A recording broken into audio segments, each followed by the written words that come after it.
네. 이슬점이란 공기가 냉각될 때 응결이 시작되는 온도가 이슬점이라고 합니다. 즉, 응결이 시작된다는 것은 이슬이 맺히기 시작하는 온도다라고 보면 돼요. 우리가 끓는 점, 녹는 점 하잖아요. 끓기 시작하는 온도, 녹기 시작하는 온도. 이슬점은 이슬이 맺히기 시작하는 온도다라고 생각을 하시면 됩니다. 이슬이라는 건 안개는 뭐예요? 이 공기 중에 있으면, 공기 중에 연결되면 안개고요. 지표면 근처에서 연결되면 이슬이고, 하늘 위에 있으면 구름이고, 그런 거죠. 물방울 옆에도 맺히는 그런 경우들. 자, 공기 중에, 이 이슬점은 공기 중에 실제 수증기량이 영향을 받는데요. 공기 중에서 실제 수증기량이 많을 때는 이슬점이 높아요. 이해돼요? 수증기가 많아. 그럼 이슬점이 높아요. 그런데 공기 중에 실제로 가지고 있는 수증기량이 적어요. 그럼 이슬점, 온도가 낮은 온도에서도 응결이 된다는 말입니다. 그래서 이슬점에 도달하여 나타나는 현상, 안개, 이슬, 음료수병에 맺힌 물방울 등이 있는데요. 자, 실제 수증기량이 많을 때랑 적을 때랑 한번 왜 그런지 한번 비교를 해보도록 하겠습니다. 자, 여기에 학습지에 보시면 실제 수증기량이 많을 때 한번 이슬점이 어떻게 나타나는지 보겠습니다. 자, 공기 중에 실제 수증기량이 많을 때는 이슬점, 온도가 높은 온도에서 응결이 되기 시작한다고 했는데요. 자, 같이 볼게요. 자, 만약에 실제 수증기량이 많았을 때, 만약에 실제 수증기량이 4개 가지고 있다라고 생각을 해보겠습니다. 4개 가지고 있다라고 생각을 해보면, 자, 30도씨에서는 수증기량이 4개를 가지고 있는데, 얘가 지금 30도씨에서는 똑같은 공기 자리가 5개나 있어요. 그래서 4개를 이렇게 채워도, 4개를 채워도 한 자리가 남네요. 그럼 얘는 무슨 상태입니까? 네, 불포화 상태입니다. 불포화 상태입니다. 그죠? 그런데 이제 얘를 20도씨에서는 똑같은 4개인데요. 20도씨가 되면 4개가 다 빈자리가 4개예요. 20도씨에서는 최대로 포함할 수 있는 수증기가 4개인데 딱 실제 수증기량이 4개가 있어요. 얘는 무슨 상태예요? 네, 포화 상태죠. 맞나요?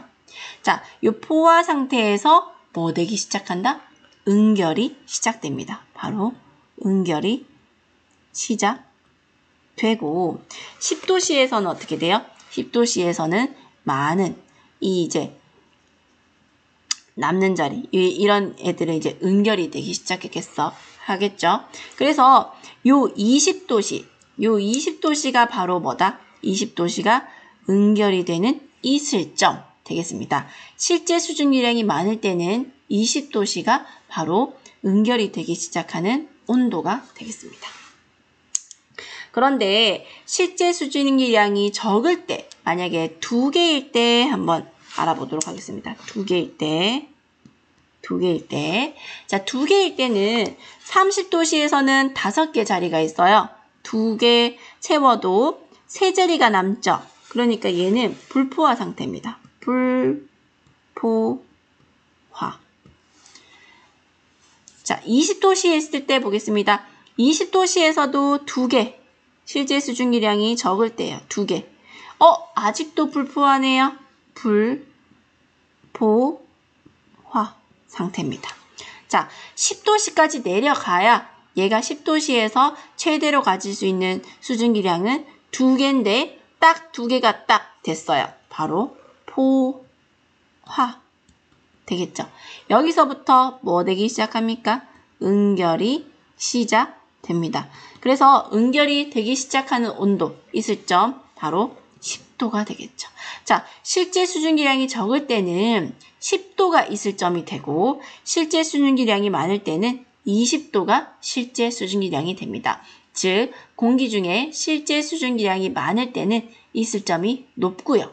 실제 수증기량이 많을 때는 이슬점이 높고 공기 중에 실제 수증기량이 적을 때는 이슬점이 낮다. 실제 수증기량이 적을 때는 이슬점이 낮다라는 것을 알 수가 있습니다.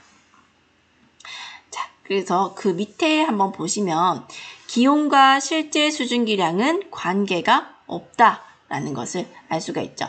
기온에 따라서 실제 수증기량은 달라지지 않아요. 가지고 있는 실제로 수증기량이기 때문에 포화 수증기량과 관계가 있는 거죠. 실제 수증기량에 따라 이슬점이 달라진다 하고 했습니다. 실제 수증기량에 따라 이슬점이 달라진다 라고 되어 있죠. 응결량은 현재 수증기량에서 빼기 냉각된 온도의 포화 수증기량이라고 합니다. 자, 이슬점에 대해서는 이제 공부를 했고요. 요거 이제 문제를 한번 풀어보도록 하겠습니다.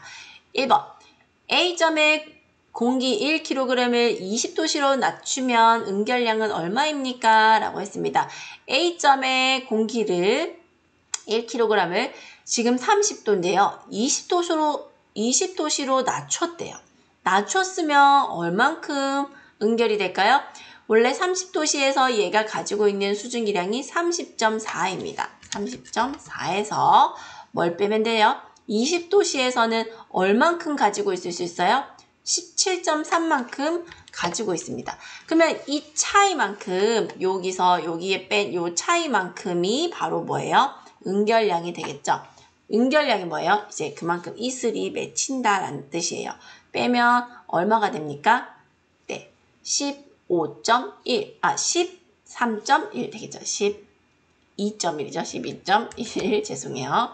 자, 12.1g이 됩니다. 그 다음 비공기의 이슬점은 얼마입니까? 라고 했습니다. 비공기가 가지고 있는 포화 수증기량은 비공기가 가지고 있는 실제 수증기량은 30.4입니다. 30.4에서 응결이 되기 시작하는 온도는 바로 몇 도죠? 네, 30도입니다. 30도. 30도. 도시는 생략할게요. 그래도 여러분들을 위해서 선생님이 적어주도록 하겠습니다. 30도. D공기의 이슬점은 얼마입니까? D공기는 응결이 17.3만큼 가지고 있습니다. 17.3에 딱 응결이 되기 시작한 온도 20도죠. 20도. 그 다음 E공기의 이슬점은 얼마입니까? 가지고 있는 수증기량 17.3입니다. 그러면 어디서 응결되기 시작하나요? 20도. 똑같이 20도에서 응결이 되기 시작하죠. 왜? 얘가 지금 17.3만큼 가지고 있잖아. 그러니까 B, C나 D나 E나 같은 실제 수증기량이 같아요. 그죠? 여러분들 여기 포화 수증기량이 적혀 있다고 해서 이거 포화 수증기량이라고 생각하면 안 되죠? 이거는 검은색 선에 대한 거고 이 빨간 점은 얘가 가지고 있는 수증기량을 의미하는 거예요. 자, 그래서 17.3만큼 가지고 있으면 C, D, E 전부 다 이슬점이 어떻다? 같다. 라는 것입니다. C공기의 실제 수증기량은 얼마입니까? 바로 17.3g이 해당이 되겠죠. 1kg당 17.3g이 됩니다. 네, 혹시 이해가 잘 되셨나요? 네, 조금 어려운 부분이 없지 않아 있지만 그래도 잘 생각해보면 그렇게 어렵지 않거든요. 여러분들 다 하실 수 있을 거라고 생각합니다. 교과서 67페이지 상대습도에 대해서 한번 알아보도록 하겠습니다. 네, 자 67페이지 우리는 공기가 건조하다거나 습하다는 말을 자주 합니다. 그죠? 그래서 이는 공기 중의 수증기량에 따른 것으로 흔히 습도라고 합니다. 일상생활에서 주로 사용하는 습도는 상대습도입니다. 절대 습도도 있는데요. 자, 여기 오른쪽에 보시면 습도란 절대 습도도 있고 상대 습도도 있어요. 절대 습도란 공기 1세제곱미터에 들어있는 수증기량을 그램으로 나타낸 것을 절대 습도라고 하고요. 상대 습도는 퍼센트로 나타낸 것입니다. 현재 기온의 포화 수증기량 분의 현재 공기의 실제 수증기량을 백분율로 나타낸 거죠. 자, 그래서 현재 기온에서 공기의 포화 수증기량에 대한 실제로 포함된 수증기량의 비율로 나타난다고 합니다. 다음 활동으로 상대 습도가 수증기량과 기온에 따라 어떻게 달라지는지 한번 알아보도록 하겠습니다.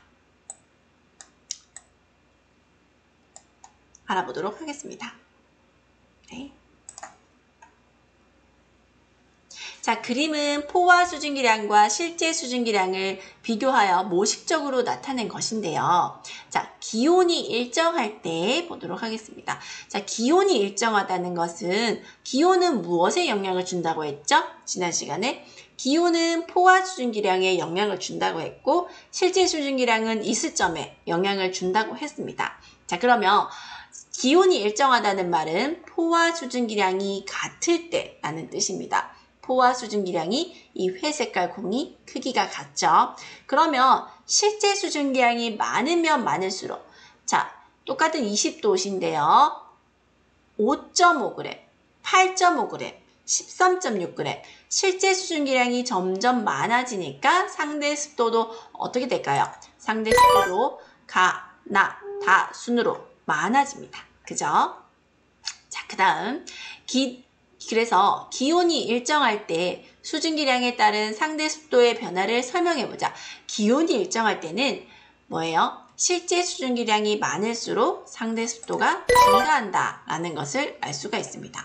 기온이 일정하면 포화 수증기량이 일정합니다. 따라서 공기가 실제 포함하고 있는 수증기량이 많을수록 상대 습도가 높아지고 실제 수증기량이 적을수록 상대 습도가 낮아집니다. 그러면 수증기량이 일정할 때 한번 보겠습니다. 라, 마, 파인데요. 자, 얘는요. 수증기량이 일정하다. 7.0g, 7.0g, 7.0g 일정합니다. 하지만 온도가 올라가니까 뭐가 증가해요? 네, 이 회색공이 뭐죠? 포화 수증기량입니다. 포화 수증기량이 증가합니다. 따라서 상대 습도는 라, 파, 마, 파 중에 어떤 게 제일 큰가요? 네, 라가 제일 크죠. 라, 마, 파 순으로 점점 작아집니다. 수증기량이 일정할 때는 기온에 따른 상대 습도 변화가 어떻게 달라집니까? 자, 수증기량이 일정하더라도 기온이 변하면 포화 수증기량이 달라집니다.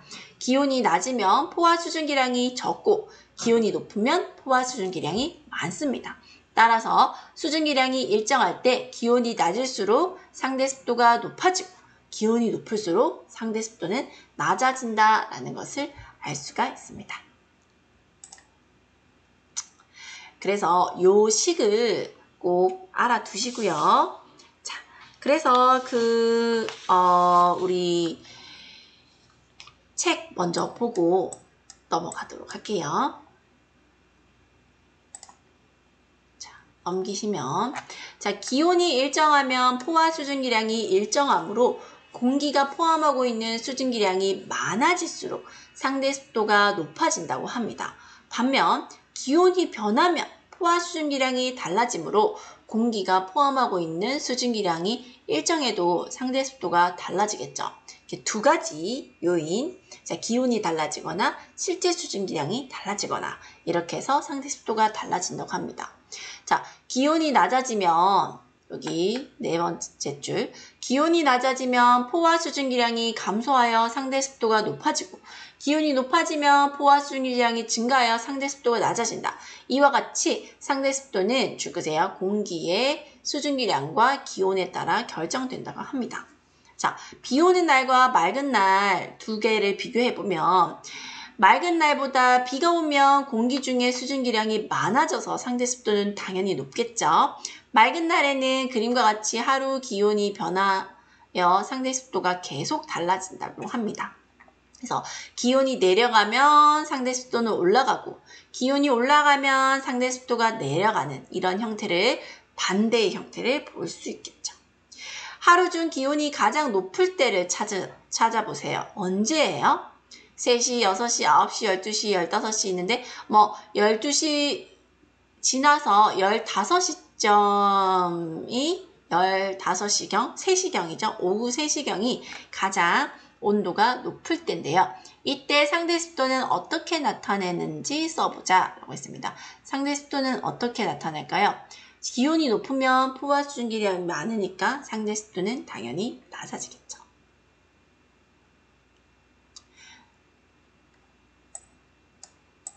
풀이 한번 보도록 하겠습니다. 1번. 공기가 포함할 수 있는 최대 수증기량인 뭐예요? 네. 포화 수증기량은 기온이 높을수록 증가한다, 감소한다? 네. 증가합니다. 2번. 일상생활에서 주로 사용하는 습도로 현재 기온의 포화 수증기량에 대한 실제 수증기량의 비율로 나타내는 것을 뭐라고 합니까? 네, 상대 습도라고 합니다. 3번. 밀폐된 실내에서 난방을 하면 상대 습도가 어떻게 달라질까요? 밀폐된 실내, 공기, 수증기의 출입이 없어요. 난방을 했다는 말은 온도를 높였다는 거죠. 온도를 높였다는 건 뭔가요? 포화 수증기량이 많아진다. 포화 수증기량이 많아진다는 것은 상대 습도가 낮아진다는 것이겠죠. 그 다음 공기 중에 수증기량이 일정할 때 기온이 낮아지면 포화 수증기량과 상대 습도는 어떻게 됩니까? 공기량의 수증기량이 일정하다는 말은 실제 수증기량이 일정하다는 거야. 기온이 낮아지면 포화 수증기량이 감소하겠죠. 감소하면 상대 습도는 증가하게 됩니다. 네. 공기 중에 수증기량이 일정할 때 기온이 이거 지워줄게요. 기온이 낮아지면 포화 수증기량이 감소하여 상대 습도가 높아진다. 자, 그러면 우리 학습지를 한번 보도록 하겠습니다. 자, 상대 습도 변화 알아보기인데요. 자, 그림은 포화 수증기량과 실제 수증기량을 비교하여 모식적으로 나타낸 것입니다. 자, 요거는 뭐 우리 책에 있는 그대로니까 써보시고요. 밑에 설명 한번 보도록 하겠습니다. 습도, 공기의 습하고 건조한 정도를 습도라고 하는데요. 공기 1세제곱미터에 포함된 수증기량을 그램으로 나타낸 것, 이것을 뭐라고 합니까? 절대 습도라고 합니다. 3번은 뭔가요? 현재 기온에서 공기가 최대로 포함할 수 있는 수증기량과 현재 공기 속에 실제로 들어있는 수증기량의 비율을 백분율로 나타낸 것. 바로 상대 습도 되겠죠. 그래서 상대 습도는 현재 기온의 포화 수증기량 분의 현재 공기의 실제 수증기량 곱하기 100이다.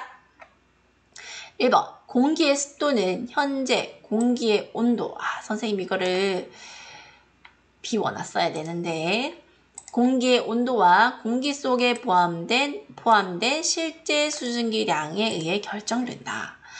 2번. 일상생활에서 사용되는 습도이다. 상대 습도에 대한 이야기입니다. 3번. 습도의 측정, 건습구 습도계, 모발 습도계, 자기 습도계가 있습니다. 자, 하루 동안의 상대 습도 변화입니다. 기온과 습도, 기온이 상승하면 포화 수증기량이 어떻게 됩니까? 포화 수증기량이 증가하게 됩니다. 그러면 상대 습도는 감소하게 되죠. 기온이 내려가면 포화 수증기량이 감소하게 됩니다. 그럼 상대 습도는 증가하게 되죠. 자, 맑은 날은 이렇게 차이가 나는데 흐린 날도 여기는 이제 비 오는 날인데요. 비 오는 날은 조금 다르지만 그래도 기온과 습도는 이렇게 반대의 그래프를 그린다는 것을 알 수가 있습니다. 비 오는 날은 이제 실제 수증기량이 많으니까요. 이슬점이 높아지겠죠. 이슬점은 실제 수증기량과 관련이 있다. 하루 중에 자, 이거 맑은 날만 보겠습니다. 하루 중 최고 기온을 나타내는 것은 몇 시? 네, 15시 되겠습니다. 15시. 최저 기온을 나타내는 것은 몇 시? 6시쯤 되겠죠. 6시. 자, 습도는 어떻게 될까요? 습도는 반대가 되겠죠. 그리고 6시, 다음 15시. 습도는 15시가 가장 낮다. 그래서 상대 습도는 무엇의 변화와는 반대로 나타난다. 뭐? 네, 기온의 변화와는 반대로 나타납니다. 여기 없네요. 기온. 시간, 계절 및 장소에 따라 상대 습도는 달라집니다.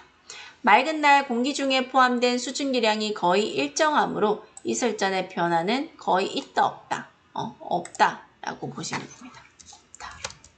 거의 없다.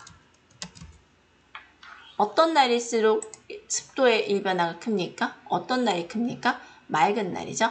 맑은 날일수록 습도의 일변화가 크다. 문제 한번 풀어보도록 하겠습니다. 이것만은 꼭 풀어보기. 1번. 그림은 하루 동안의 기온과 상대 습도 변화를 나타낸 것이다. 기억과 니은은 무엇일까요? 기억이 바로 15시에서 가장 높게 나타나는 이 니은이 바로 온도고요. 기억이 바로 상대 습도 되겠죠. 그리고 기온과 상대 습도의 관계는 반대의 관계가 있다. 기온이 높으면 상대 습도는 감소하고 기온이 낮으면 상대 습도는 증가합니다. 요 앞에 우리 안 풀었죠? 요거 한번 풀어보도록 하겠습니다. 습도에 관한 이야기가 나와서 선생님이 이제 문제를 한번 풀어볼게요. 그림과 같이 둥근 플라스크에 약간의 물을 넣고 입구를 막은 다음 머리 말리개로 가열하였대요. 이때 플라스크 내부에서 일어나는 포화 수증기량과 상대 습도의 변화를 옳게 짝지은 것은 온도를 올렸으니까 포화 수증기량이 증가하겠죠. 포화 수증기량이 증가하면 상대 습도는 감소합니다. 1번. 2번. 포화 수증기량과 A와 E의 공기의 상태를 나타낸 것입니다. 포화 상태인 공기는 몇 개입니까? A, B. 곡선 상에 있는 A, B가 되겠죠. C와 D. 공기의 상대 습도를 비교해보세요. C, D. 어느 게 더 상대 습도가 클까요?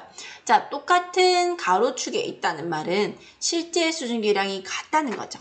실제 수증기량이 같은데 온도가 높을수록 상대 습도는 낮아져요. 그럼 뭐예요? C와 D 중에서는 C가 더 상대 습도가 높다. C가 D보다